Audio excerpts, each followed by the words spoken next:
Hello everyone. आज के इस वीडियो में आपका स्वागत है। और ये जो वीडियो है ये पूरी तरीके से डेडिकेटेड है जो बिहार एसआई का एग्ज़ाम आने वाला है उसको। क्वेश्चंस तो वैसे हर एक एग्ज़ाम के लिए इम्पोर्टेंट रहेंगे, लेकिन ये पूरा का पूरा सीरीज़ जो है वो हमने बिहार एसआई के लिए स्टार्ट किया है और आप बीपीएससी के लिए भी इसको कंसिडर कर सकते हैं।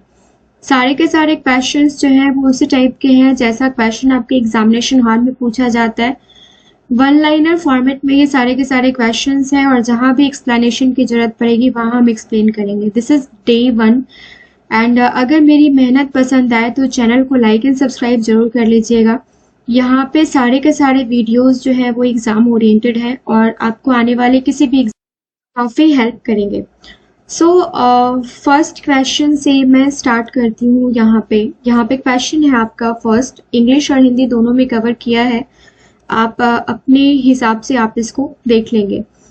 पहला है कि टंग का कौन सा पार्ट जो होता है वो सावर टेस्ट के लिए, खट्टे टेस्ट के लिए तो सबसे पहले तो आपको पता चलना चाहिए कि पार्श्व भाग जो है वो टंग का वो खट्टे स्वाद को फील करता है। अब यहाँ पे एक तो आपने जान लिया, अब यहाँ पे ऑप्शंस देखिए, अगला है, मध्य है, पिछला है एंड पार्श्व है। तो मैं यहाँ पे रफली एक टंग का यहाँ पे एक इमेज बना रही हूँ और यहाँ पे मैं आपको बताना चाहती हूँ कि ये पार्ट और ये पार्ट जो है ये शावर टेस्ट को फील करता है एंड ये जो पार्ट है ये बिटर टेस्ट को फील करता है। ये जो पार्ट होता है ये सेंटर पार्ट ये होता है मीठे टेस्ट को फील करने के लिए और यहाँ पे मीठा एंड नमकीन जो होता है टेस्ट इसको फील किया जाता है। तो इतना याद कर लीजिए, कहीं से भी क्वेश्चन पूछा जाएगा यहाँ से आप नोट डाउन वहाँ पे नोटबुक में कर लीजिए। यहाँ से आप उन सारी चीज़ों को कवर कर सकते हैं, सारे क्वेश्चंस को कवर कर सकते हैं। सेकंड क्वेश्चन देखते हैं, 10% का नियम किस वैज्ञानिक ने दिया था? तो ये 10% का नियम, ये क्वेश्चंस बहुत इंपॉर्टेंट है फ्रेंड्स। जो भी क्वेश्चंस आपको आता है उसको जाने दीजिए, उसको रिवीजन के तौर पर लीजिए, लेकिन जो भी क्वेश्चंस नहीं आते हैं आप इस वीडियो को देख रहे हैं तो पेन पेपर लेकर जरूर बैठिए और उन सारी चीज़ों को नोट डाउन कर लीजिए ताकि आने वाले किसी भी एग्जाम से पहले आप उसको एज अ नोट एक बार रिवाइज कर सकें। तो यहाँ पे 10% का नियम जो है वो लैमंड लिंडेमैन ने दिया था। अब यहाँ पे ये भी जानना जरूरी है हमारे लिए कि लैमार्क जो है वो किस चीज के लिए फेमस है। तो ये बोनलेस क्रिएचर्स जो होते हैं, जिनमें हड्डी नहीं होती है, उनके वर्गीकरण के लिए इनको जाना जाता है। और चार्ल्स डार्विन की अगर बात करें तो ये नेचुरल सिलेक्शन का थ्योरी इन्होंने दिया था, ये काफी इंपॉर्टेंट है। थर्ड क्वेश्चन है हमारा, मतदाता की उंगली में लगाई जाने वाली स्याही जो आप देखते हैं कि आप वोट देने जाते हैं तो आपके नेल के पास वहां पे जस्ट लाइक इट यहाँ पे नेल है तो यहाँ पे आपके कुछ स्याही लगाया जाता है, वो किस चीज का होता है, उसमें किस चीज का प्रयोग किया जाता है? तो ये सिल्वर नाइट्रेट को प्रयोग किया जाता है और ये बिल्कुल भी हार्मफुल नहीं होता है क्योंकि ये जो सिल्वर नाइट्रेट है इसको यूज किया जाता है स्किन इन्फेक्शंस को ट्रीट करने के लिए। फिर फर्स्ट यहाँ पे जान लीजिए कि पोटेशियम नाइट्रेट का क्या काम है। तो पोटेशियम नाइट्रेट का काम है फूड प्रिजर्वेटिव्स के रूप में इसको यूज किया जाता है। फिर इसको खाद में, फर्टिलाइजर्स में यूज किया जाता है और इसके बाद फायरवर्क्स में भी इसको यूज किया जाता है। सिल्वर नाइट्रेट का क्या काम है ये हमने आपको बता दिया। एंड यहाँ पे आप देखते हैं सिल्वर क्लोराइड। सिल्वर क्लोराइड जो है इसका सबसे इंपॉर्टेंट फंक्शन है, ये आप याद कर लीजिए, सारे के सारे एग्जाम्स ओरिएंटेड क्वेश्चंस है। ये मिरर पॉलिशिंग के लिए यूज किया जाता है। ओके, नेक्स्ट है, पृथ्वी पर पहुंचने वाली सौर ऊर्जा का कितना हिस्सा हरे पौधे द्वारा प्रकाश संश्लेषण के लिए उपयोग में लाया जाता है? तो ये कितना लाया जाता है? 1%। 10% से कंफ्यूज मत होइएगा। नेक्स्ट है, निम्नलिखित में से कौन सा सुमेलित नहीं है? वीडियो को पॉज कर लीजिए और ये सारे के सारे ही नोट डाउन कर लीजिए। ये सारे के सारे क्वेश्चंस जो हैं ये इम्पोर्टेंट है। नेक्स्ट है, धूप के चश्मे की क्षमता कितनी होती है? तो ये 0 डायोप्टर होती है। आपको हमेशा कंफ्यूज किया जाता है 0.5 या 0.2 डायोप्टर से। नेक्स्ट है चुंबकीय क्वांटम संख्या प्रदर्शित करती है, तो ये कक्षकों की अभिविन्यास को प्रदर्शित करती है। अब बात आती है यहाँ पे कि क्वांटम थ्योरी जो है, आपसे क्वेश्चन पूछा जाता है कि क्वांटम थ्योरी किसने दिया था, तो ये दिया था, प्लीज नोट डाउन कर लीजिए आप, Niels Bohr and Max Planck ने। ठीक है, मैक्स प्लैंक ने क्वांटम थ्योरी दिया था। नेक्स्ट क्वेश्चन आता है which plant is known as, just a minute friends,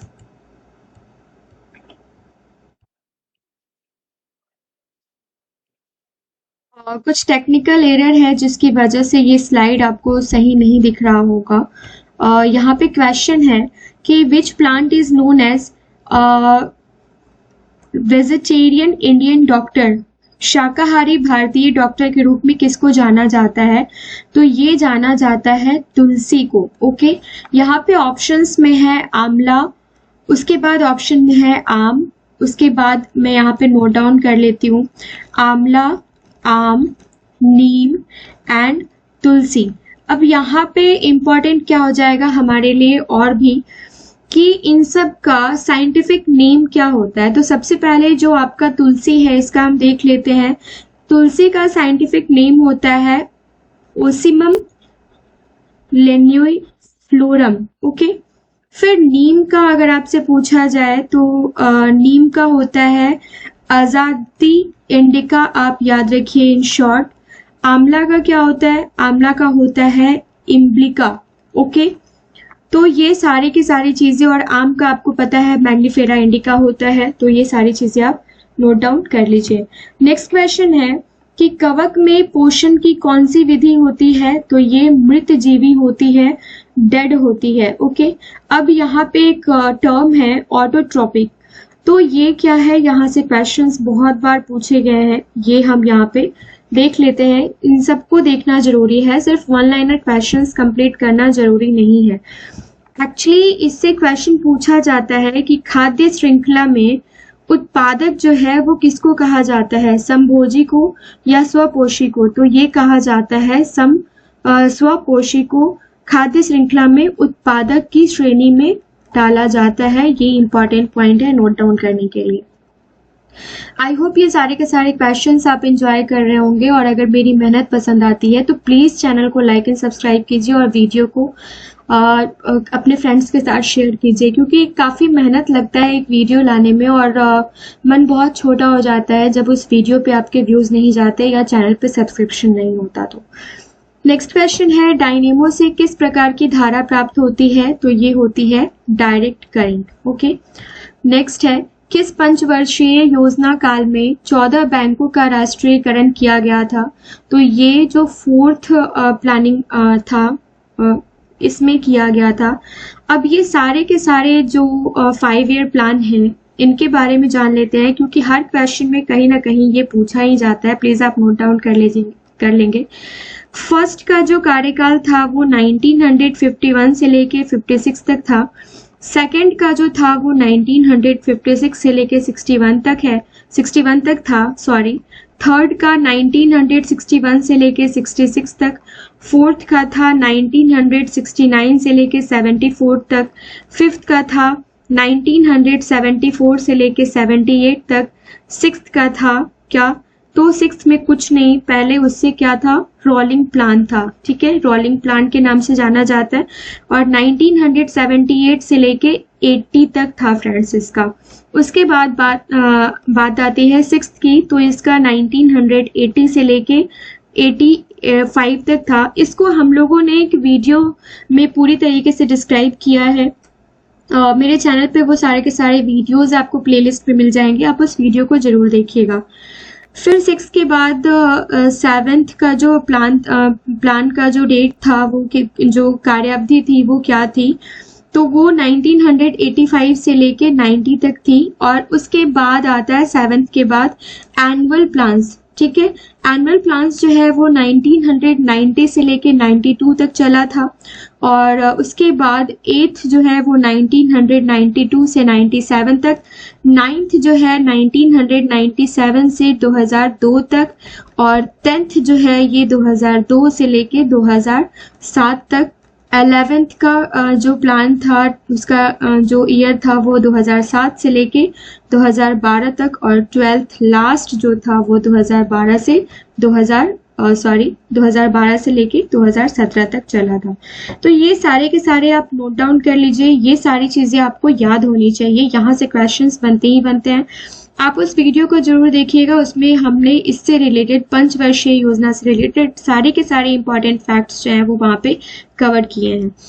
फिर क्वेश्चन आती है, वित्तीय आपात की व्यवस्था भारतीय संविधान में कहाँ से लिया गया है? तो ये हमने एक वीडियो कवर किया हुआ है, उसमें सोर्सेज ऑफ इंडियन कॉन्स्टिट्यूशन के नाम से वो वीडियो है, उसमें कहाँ से क्या क्या लिया गया है वो सारी की सारी चीजें हमने ट्रिक के माध्यम से वहां पे कवर की है। यहाँ पे देखते हैं आंसर, तो इसका होगा अमेरिका। जो फिनेंशियल इमरजेंसी है वो यूनाइटेड स्टेट्स से लिया गया, अमेरिका से लिया गया, यूएस से लिया गया है, लेकिन ऑस्ट्रेलिया से क्या लिया गया है ये भी देखना जरूरी है। तो ऑस्ट्रेलिया से लिया गया है, मैं यहाँ पे राइट साइड में नोट डाउन करती हूँ। ऑस्ट्रेलिया से आपको लिया गया है कंकरेंट लिस्ट, आप प्लीज इसको नोट डाउन कर लीजिएगा। जर्मनी से लिया गया है suspension of fundamental rights during emergency. Emergency के दौरान जो आपकी फंडामेंटल राइट्स हैं वो सारी की सारी चीजें जो कैंसिल की जा सकती है, सस्पेंड की जा सकती है, वो चीजें ली गई हैं जर्मनी से। रशिया से क्या लिया गया है, रूस से क्या लिया गया है, यहाँ से लिया गया है फंडामेंटल ड्यूटीज। आप मुझे कमेंट सेक्शन में कमेंट करके बताइए कि फंडामेंटल राइट्स कितने हैं एंड फंडामेंटल ड्यूटीज कितने हैं, क्योंकि हमने ये सारे वीडियोस कंप्लीट कर रखा है। अब एक और बहुत इंपॉर्टेंट है आयरलैंड, ये आप सबको पता होगा, यहाँ से क्या लिया गया है, DPSP, that is directive principles of state policy. Next question है, बंग भंग विरोधी आंदोलन का प्रारंभ जो है ये कब हुआ था? तो 16 अक्टूबर 1905 को हुआ था। अब सबसे पहले तो यहाँ पे ये हम लोग रिवीजन कर लेते हैं कि बंगाल पार्टीशन जो है, बंगाल का जो विभाजन था उसका निर्णय कभी लिया गया था? तो कहीं आपको 19 तारीख का दिखेगा, कहीं आपको 20 तारीख का दिखेगा। 19 या 20 जुलाई 1905 ये डेट आप याद रखिएगा। उसके बाद उस वक्त भारत के वायसराय कौन थे? तो ये थे लॉर्ड कर्जन, ओके। और 1911 में इसको बंगाल विभाजन को रद्द कर दिया गया था, और ये किसने किया था? ये किया था लॉर्ड हार्डिंग ने, ओके। तो ये सारी चीजें आपको याद होनी चाहिए। नेक्स्ट क्वेश्चन बहुत ही इजी है कि इसमें आपको दिया गया है कि कौन से खेल में कितने लोग होते हैं ये सुमेलित करने के लिए, तो ये सारी चीजें आप एक बार देख लीजिएगा। क्वेश्चन है, राणा प्रताप सागर बांध किस नदी पर स्थित है? तो ये चंबल नदी पर स्थित है। नेक्स्ट, बिहार के किस महाकवि के काल में नचारी राग के गीत घर घर गाए जाते थे? अब बिहार का एग्जाम है तो इन सबको हम देख लेते हैं। सबसे पहले तो हम देख लेते हैं कि विद्यापति की जो कृतियां हैं वो कौन कौन सी हैं। तो ये कृति पताका जो है ये है, उसके बाद कीर्ति लता है, ये आप नोट डाउन कर लेंगे। रामधारी सिंह दिनकर की अगर बात की जाए तो उर्वशी, समाधेनी, नीम के पत्ते, राइट, नीम के पत्ते, रश्मि रथी, रेणुका, हुंकार, संस्कृति के 4 अध्याय। हुंकार, नीम के पत्ते और संस्कृति के 4 अध्याय, यहाँ से क्वेश्चंस पूछे जाते हैं। महादेवी वर्मा की जो रचना है वो है नीरजा, अग्निरेखा, निहार, रश्मि, सप्तपर्णा, ओके, ये आप नोट डाउन कर लेंगे। वहीं नागार्जुन के बारे में बात किया जाए तो इनकी रचना जो सबसे ज्यादा फेमस थी वो हिमालय की बेटियां, और उसके बाद पारो, और फिर यात्री जो इन्होंने मैथिली में लिखी थी। यहाँ पे जो क्वेश्चन है वो है कि विश्व वन्य दिवस कब मनाया जाता है? तो ये मनाया जाता है 21 मार्च को। 3 मार्च को भी मनाया जाता है विश्व वन्य दिवस। 21 मार्च को अंतर्राष्ट्रीय वन्य दिवस या विश्व वन्य दिवस के नाम हिसाब से आपके पास ऑप्शंस आएंगे, तो ये दोनों ही डेट याद रखिएगा। 4 मार्च को क्या मनाया जाता है? तो राष्ट्रीय सुरक्षा दिवस मनाया जाता है, और 2 अक्टूबर को क्या मनाया जाता है हम सबको पता ही है। नेक्स्ट क्वेश्चन है, इनमें से कौन सबसे ज्यादा दिनों तक उपराष्ट्रपति के पद पर बने रहे? तो अगर वन लाइनर आंसर की बात करूं तो that is doctor S Radhakrishnan, जिनकी कार्यावधि जो थी वो कब से कब तक थी? तो एस राधाकृष्णन जो थे ये कब से कब तक थे? ये थे 13 मई 1962 से लेके 13 मई 1967 तक। लेकिन इतना जानना काफी है क्या? बिल्कुल नहीं। अब ये कंपैरिजन करने के लिए हमें इनकी कार्यावधि भी तो पता होनी चाहिए फ्रेंड्स। तो डॉक्टर जाकिर हुसैन जो थे ये 13 मई 1967 से लेके 3 मई 1969 तक बने रहे थे। वहीं वीवी गिरी जो थे वो अगस्त 24 1969 से लेके अगस्त 24 1974 तक बने रहे थे अपने पोस्ट पर। और डॉक्टर राजेंद्र प्रसाद जी जो थे वो 26 जैन 1950 से लेके 13 मई 1962 तक बने रहे। ओके, नेक्स्ट क्वेश्चन है, गोवा को पूर्ण राज्य किस संविधान संशोधन के अंतर्गत बनाया गया था? तो ये 56वें संविधान संशोधन के अंतर्गत बनाया गया था। 42वां क्या था? तो ये आपको याद होना चाहिए कि सोशलिस्ट, सेकुलर एंड इंटीग्रिटी, ये 3 वर्ड जोड़े गए थे। 46वें में क्या था? तो राज्यों को जो स्टेट्स हैं उनको अथॉरिटी मिल गई थी सेल्स टैक्स चार्ज करने की, जो भी चीजें, जो भी वस्तु बेची जाती हैं उस पे। और जो 48वां संविधान संशोधन था वो किस चीज से रिलेटेड था? तो आप याद कीजिए, धारा 356 उसमें संशोधन किया गया था। अब बताइए कौन सा? ये मुझे कमेंट सेक्शन में कमेंट करके आप बताइए। नेक्स्ट क्वेश्चन है, निम्नलिखित में से कौन सा सीधे कोलेस्ट्रॉल का उल्लेख नहीं करता है? Which of the following does not directly refer to cholesterol? तो ये क्या है? ये है रेसुरस फैक्टर। ओके, नेक्स्ट क्वेश्चन है आपका, निम्नलिखित में से किस में सोना घुल सकता है? Gold can dissolve in which of the following? That is aqua regia, HNO3 plus 3HCl, HNO3 plus 3HCl, ये आप याद रखिएगा। निम्न में से किनके द्वारा सरस्वती पत्रिका का संपादन किया गया था? पहले राइटर थे महादेवी प्रसाद द्विवेदी सरस्वती पत्रिका के। संस्थापक की बात अगर की जाए तो संस्थापक कौन थे सरस्वती पत्रिका के? ये थे बाबू चिंतामणि घोष। ओके, और 1900 में इन्होंने स्टार्ट किया था सरस्वती पत्रिका को। नेक्स्ट है, किस बौद्ध संगीति के दौरान अभिधम्य पिटक की रचना की गई थी? तो ये तृतीय बौद्ध संगीति के दौरान की गई थी। यहाँ पे मैं कुछ और इम्पोर्टेंट चीजें आपको बताना चाहूंगी, प्लीज आप नोट डाउन कर लीजिएगा। वैसे तो आप कहीं से भी इसको सर्च मार सकते हैं कि फर्स्ट बौद्ध संगीति के दौरान क्या हुआ था, सेकंड, थर्ड एंड फोर्थ में वाइस वर्सा क्या हुआ था, किसके शासन काल में हुआ था और कब हुआ था, ये सारी चीजें। लेकिन क्या होता है ना, कभी कभी हम एग्जामिनेशन हॉल में जाने के बाद वो एग्जाम हॉल का जो प्रेशर होता है उसमें हम ये सारी चीजें भूल जाते हैं। ओके, सो यहाँ पे आपको करना क्या है कि अभी मैं आपको कुछ चीजें बताऊंगी, ये भी मैंने कहीं से पढ़ा था और मैं आज आपके साथ शेयर कर रही हूँ। इसको, इस ट्रिक को जानने के बाद आप इन सब चीजों को नहीं भूलेंगे। सो सबसे पहले तो हम देख लेते हैं कि फर्स्ट जो है वो हमें पता है कि राजगृह में हुआ था, महाकश्यप के शासनकाल में हुआ। महाकश्यप ने इसकी अध्यक्षता की थी, सॉरी माफ कीजिएगा, और अजात शत्रु के शासनकाल में हुआ था। तो इसके लिए जो शॉर्टकट ट्रिक है ये क्या है? राजा, महाराजा, आजा। ओके, तो आजा से हो गया अजात शत्रु, फिर महाकश्यप से हो गया महाराजा, और राजगृह से हो गया राजा।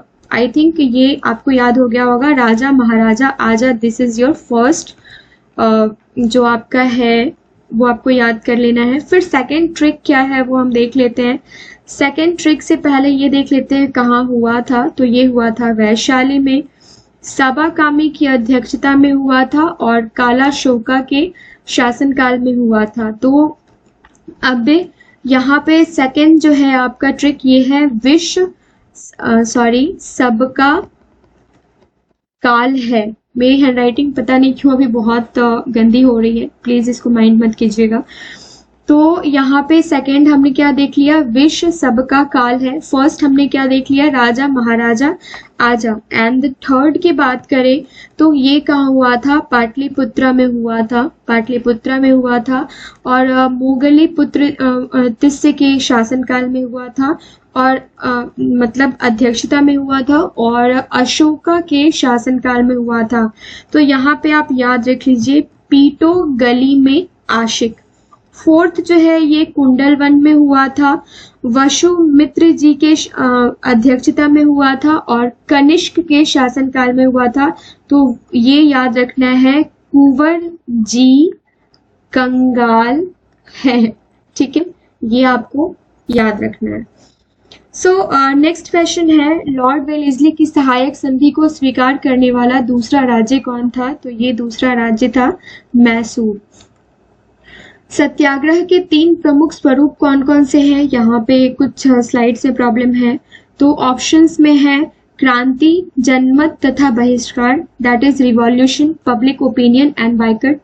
सेकंड है असहयोग, सविनय अवज्ञा तथा बहिष्कार, that is non cooperation, civil disobedience and exclusion. Third है बहिष्कार, सविनय अवज्ञा तथा विद्रोह, that is boycott, civil disobedience and rebellion. Fourth है असहयोग, क्रांति तथा जनमत संग्रह, that is non cooperation, revolution and plebiscite. तो इसमें क्या है ऑप्शंस, कौन सा ऑप्शन हमारा आंसर है? तो ये असहयोग, सविनय अवज्ञा तथा बहिष्कार जो है आपका, non cooperation, civil disobedience and exclusion जो है, this one is your right answer. Next question है, लंदन में गोलमेज सम्मेलन का आयोजन किसकी चर्चा के लिए किया गया था? तो ये भारत की भावी संविधान की चर्चा के लिए किया गया था। ये सारे के सारी चीजें जो है ना, ये हमने हमारा जो पॉलिटी सेक्शन है वो प्लेलिस्ट आप ओपन करके देख लीजिएगा। टोटल 25 वीडियोज हैं, वो आपने कवर कर लिया। वहां से क्वेश्चन कहीं से भी बाहर नहीं आने जाने वाला। हमने वैसे उस 2025 को जो वीडियोस हैं उनको क्वेश्चन के फॉर्मेट में जरूर कवर किया है, लेकिन एक एक क्वेश्चन को हमने इतने अच्छे से डिस्क्राइब किया है कि हर एक क्वेश्चन अपने आप में 5-6 क्वेश्चंस को कंटेन करता है। नेक्स्ट है हमारा, भारत का अंतिम गवर्नर जनरल जो है ये कौन था? तो यहाँ पे बिल्कुल कंफ्यूज नहीं होना है लॉर्ड माउंटबेटन से और सी राजगोपालाचारी से। आपसे क्या पूछा जा रहा है, भारत का अंतिम गवर्नर जनरल जो था ये कौन था? तो भारत के अंतिम गवर्नर जनरल जो थे ये थे सी राजगोपालाचारी। अब यहाँ पे एक चीज आप याद रखिएगा कि सी राजगोपालाचारी जो है, इनको भारत रत्न दिया गया था 1954 में। ये क्वेश्चन पूछा जा चुका है। और लॉर्ड माउंटबेटन की कार्यकाल पूछी जाती है कि ये कब तक भारत में रहे थे? तो ये रहे थे जून 1948 तक। नेक्स्ट है, सिपाही विद्रोह कब शुरू हुआ था? तो ये हुआ था 10 मई 1857 को। ये सारे के सारे वीडियोस हमने कवर कर रखे हैं। अब यहाँ से वन लाइनर क्वेश्चंस हैं जो हम यहाँ पे देखेंगे। फर्स्ट क्वेश्चन है, किस मुस्लिम शासक के सिक्कों पर माँ देवी लक्ष्मी की आकृति बनी है? तो ये मोहम्मद गौरी के। मोहम्मद गौरी से रिलेटेड एक चीज आप जान लीजिए, सारी चीजें जो आपको इजीली मिल जाती है या जो हमने प्रीवियस वीडियोस में कवर किए हैं वो हम नहीं करेंगे। यहाँ पे आप देख लीजिए कि पृथ्वीराज चौहान तृतीय जो थे उन पर 17 बार इसने आक्रमण किया था और हारा था। और एक और इम्पॉर्टेंट पॉइंट आप याद कर लीजिए कि ऐसी कौन सी महिला थी जिसने इसको हराया था, मोहम्मद गौरी को हराया था? तो 1178 में रानी नायकी देवी ने मोहम्मद गौरी को हराया था। ये क्वेश्चंस आपको शायद ही कहीं देखने को मिलेगा। भारत का तोता बहुत ही आसान है, अमीर खुसरो को कहा जाता है। और दिल्ली का वह सल्तनत कौन है जो भारत में नहरों के सबसे बड़े नेटवर्क के निर्माण के लिए जाना जाता है? तो ये जाना जाता है फिरोज शाह तुगलक। ओके, अब फिरोज शाह तुगलक जो है, इनका जो ड्यूरेशन था ये 1351 से लेकर 1388 तक था। और बहुत सारे चांदी के सिक्के भी इन्होंने अपने कार्यकाल में चलवाए, ठीक है, अपने शासनकाल में चलवाए। फिर क्वेश्चन है तैमूर लंग ने किसके शासनकाल में भारत पर आक्रमण किया था? तो ये नसीरुद्दीन महमूद तुगलक के शासनकाल में किया था। और कभी किया था? तो 1398 में इसने भारत पर आक्रमण किया था। अलबरूनी किसके शासनकाल में इतिहासकार थे? तो महमूद गजनवी। ये यहाँ पे छोड़ दीजिए जो भी चीजें दी हुई हैं। ये अलबरूनी जो है महमूद गजनवी के शासनकाल में इतिहासकार थे। ये सारी चीजें हमने देख रखी हैं। अब यहाँ पर एक चीज और याद रखिए कि किताब उल हिंद जो है वो इनकी सबसे फेमस रचना है। नेक्स्ट क्वेश्चन है पृथ्वी के ताप को बनाए रखता है क्या? तो CO2 एवं वाटर वेपर जो होता है जल वाष्प वो बनाए रखता है। भूमंडल के कितने प्रतिशत भाग पर जल का विस्तार है? तो ये 71%। और सबसे मिनिमम बारिश जो होती है, न्यूनतम वर्षा जो होती है वो कहाँ होती है? तो ये ध्रुवीय क्षेत्रों में होती है, जबकि अधिकतम जो होती है वो विषुवतीय क्षेत्रों में होती है। तो ये आपको मिनिमम मैक्सिमम जो बारिश है वो कहाँ होती है वो आपको नोट डाउन कर लेना है। सौर्य विकिरण का कितना प्रतिशत भाग जो है वो पृथ्वी पर पहुंचता है? तो 51% पहुंचता है। और ओजोन परत को नष्ट करने वाली गैस कौन सी है? तो CFC that is chlorofluorocarbon. Next question है वनस्पतियों, जानवरों और सूक्ष्म जीवों के अवशेष किस चट्टान में पाए जाते हैं? तो ये अवसादी चट्टानों में पाए जाते हैं। पर्यावरण के अध्ययन किसके अंतर्गत किया जाता है? तो इकोलॉजी के अंतर्गत किया जाता है। और जल राशि का कितना भाग स्वच्छ जल है? तो ये सिर्फ और सिर्फ 2.5% है। सर्वाधिक लवणता वाला झील कौन सा है? तो वान झील जो कि तुर्की में है और 330% ये इसमें लवणता है, खारापन है। उल्का से संबंधित घटनाएं घटती हैं किस मंडल में? तो मध्य मंडल में। ये सारी चीजें हमने कवर कर रखी हैं। हड़प्पा कालीन सभ्यता में नगर दुर्ग नगरों का कौन सा भाग होता था? तो पश्चिमी भाग होता था। गुप्त शासकों द्वारा जारी किए गए चांदी के सिक्के क्या कहलाते थे? तो ये रूपक कहलाते थे। पर्ण से कंफ्यूज मत होइएगा। हड़प्पा सभ्यता में मोहरों पर सामान्यतः किसके चित्र मिलते हैं? तो ये जानवरों के मिलते हैं। और गुप्त संवत किसके द्वारा स्थापित किया गया था? तो चंद्रगुप्त प्रथम के द्वारा स्थापित किया गया था। तमिल, तेलुगु, कन्नड़ और मलयालम किस भाषा परिवार की भाषाएं हैं? तो ये द्रविड़ भाषा परिवार की भाषाएं हैं। ओके, अब यहाँ से हम आई थिंक सो यहाँ से स्टार्ट हो जाता है आपका जो करंट अफेयर्स है। वो कुछ करंट अफेयर्स ऐसे हैं जहाँ पे एक्सप्लेनेशन की जरूरत है, जो हमने यहाँ पे नोट डाउन करा है। और बहुत सारे करंट अफेयर्स ऐसे हैं जो आपको वन लाइनर के फॉर्मेट में भी हमने कंप्लीट किया है। यहाँ पे I think 10 questions current affairs के हैं और उसके बाद बिहार के 10 क्वेश्चंस को कंप्लीट करने के बाद हम इस वीडियो को कंप्लीट कर लेंगे। सो वन बाय वन सबसे पहले मैं चाहूंगी कि मैं बिहार के क्वेश्चंस को कंप्लीट करूं, तो यहाँ से स्टार्ट करते हैं। फर्स्ट क्वेश्चन है बिहार समुद्र तट से कितना दूर है? तो ये 200 किलोमीटर की दूरी पे है, ठीक है। और सेकंड क्वेश्चन देख लेते हैं, बिहार के किस स्थान से पूरा पाषाण युग के अवशेष मिले हैं? तो ये मुंगेर से मिला है। थर्ड है निम्नलिखित में से क्या प्राचीन काल में पटना का नाम नहीं था? बहुत ही इंपॉर्टेंट क्वेश्चन है। तो कुसुमपुर, पुष्पपुरी, पावापुरी, पाटलिपुत्र, इसमें से जो है वो पावापुरी नहीं था। ये आपको याद रख लेना है। ये सारे के सारे कुसुमपुर, पुष्पपुरी और पाटलिपुत्र ये सब किसके नाम थे? पटना के नाम थे। फिर नेक्स्ट क्वेश्चन है क्वेश्चन नंबर 4, पाल वंश के बाद बिहार में 12वीं सदी में किसका राज्य रहा? तो ये गढ़वाल वंश का रहा। और नेक्स्ट क्वेश्चन है कैमूर की पहाड़ी क्षेत्रों और बिहार के छोटा नागपुर की उत्तरी ढलानों में किस तरह का जंगल पाया जाता है? तो ये शुष्क और मृत वन पाया जाता है। फ्रेंड्स, हमने बिहार समग्र जो है वो सारे के सारे उसके चैप्टर्स हमने कंप्लीट करके रखे हैं। सारे के सारे क्वेश्चंस के वीडियो आपको मिल जाएंगे। ये सारे के सारे लिंक्स जो है ना वो मैं आपको डिस्क्रिप्शन बॉक्स में ऐड कर दूंगी। नेक्स्ट क्वेश्चन है हमारा, बिहार में सेंट फ्रांसिस ओसिस चर्च कहाँ है? तो ये मुजफ्फरपुर में है। और बिहार का सबसे कम शिक्षित जिला कौन सा है, तो ये है पूर्णिया। अब मुझे बताइए कि सबसे ज्यादा जो शिक्षित जिला है बिहार में वो कौन है, क्योंकि हमने काफी बार इसको देख रखा है, ये शिवहर है या क्या है। नेक्स्ट क्वेश्चन है, बिहार विधान परिषद के पहले अध्यक्ष कौन थे, तो ये राजीव रंजन प्रसाद सिंह थे। और इब्राहिम लोदी के समय उसके खिलाफ विद्रोह करने वाला बिहार का गवर्नर कौन था, तो ये दरिया खां लोहानी था। काफी इंपॉर्टेंट क्वेश्चन है ये।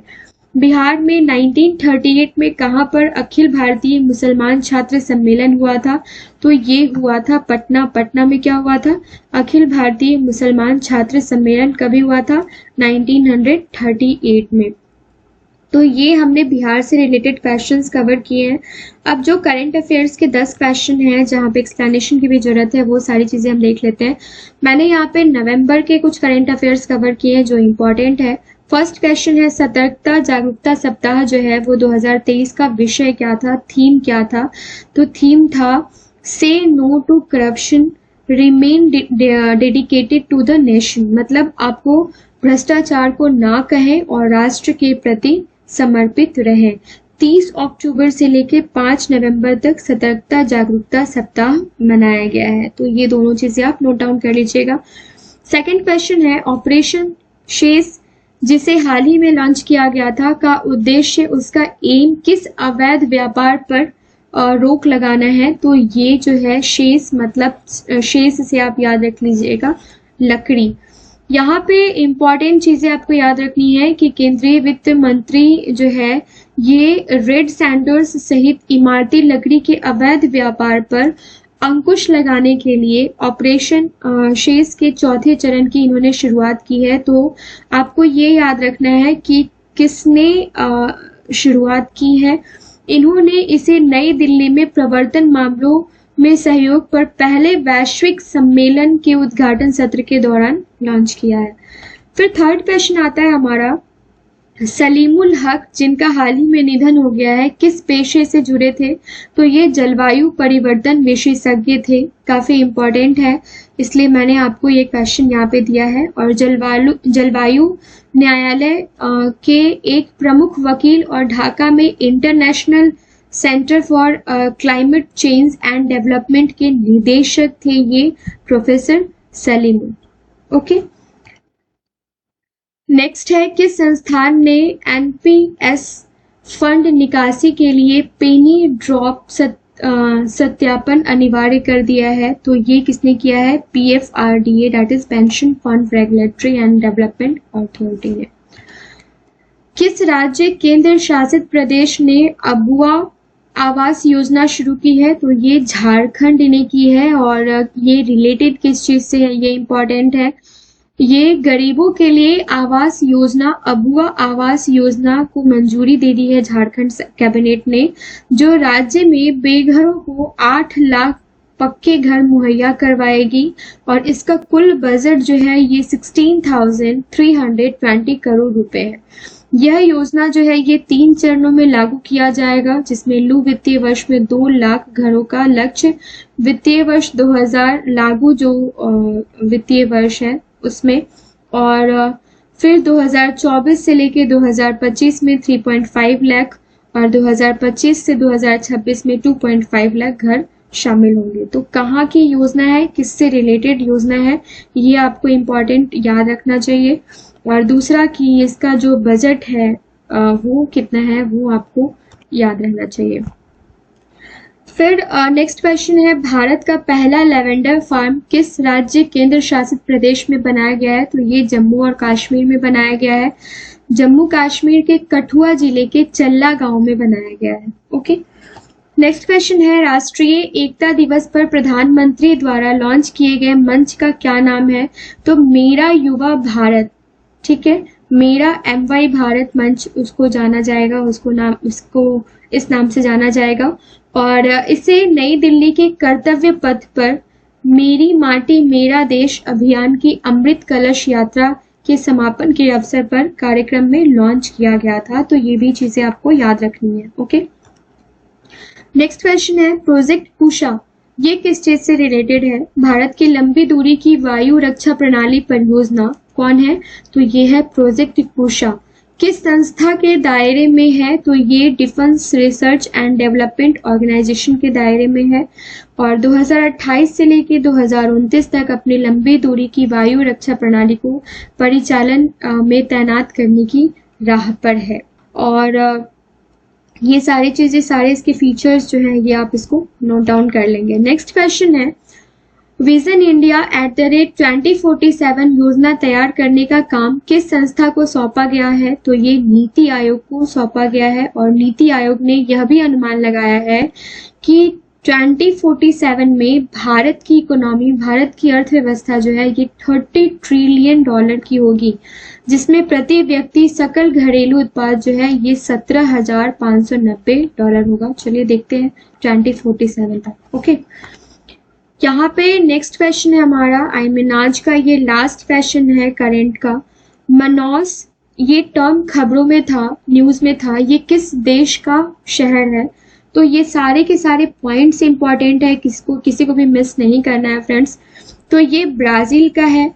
अमेज़न वर्षा वन में रिकॉर्ड सूखे के कारण 2000 साल पहले मनुष्यों द्वारा बनाए गए पेट्रोग्लिफ का पता चला है और अब क्षेत्र की सबसे बड़ी नदियों में से एक में आंशिक रूप से डूबे हुए हैं। यहाँ से इससे रिलेटेड जो, इस टर्म से रिलेटेड जो न्यूज है, ये सारे हमने कवर किए हैं।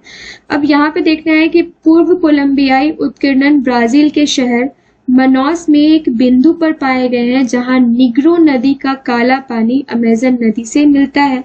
फिर है कि मनोस जो है वो ब्राजील का एक शहर है और यह उत्तरी ब्राजील का सबसे बड़ा शहर है।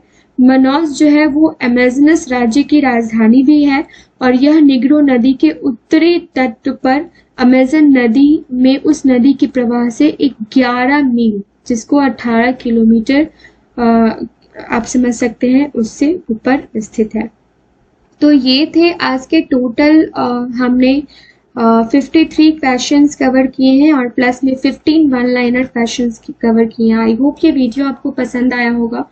इस वीडियो में अगर कोई भी कमी नज़र आती है या आपको अगर ऐसा लगता है कि इस वीडियो में हमें कुछ और भी इंक्लूड करना चाहिए तो प्लीज़ मुझे कमेंट सेक्शन में कमेंट करके बताइए। और A9 एजुकेशन फैमिली से जुड़े रहने के लिए थैंक यू सो मच। जितना हो सके इस वीडियो को शेयर कीजिए और बने रहिए A9 एजुकेशन चैनल पे। मिलते हैं नेक्स्ट वीडियो में। Thank you so much.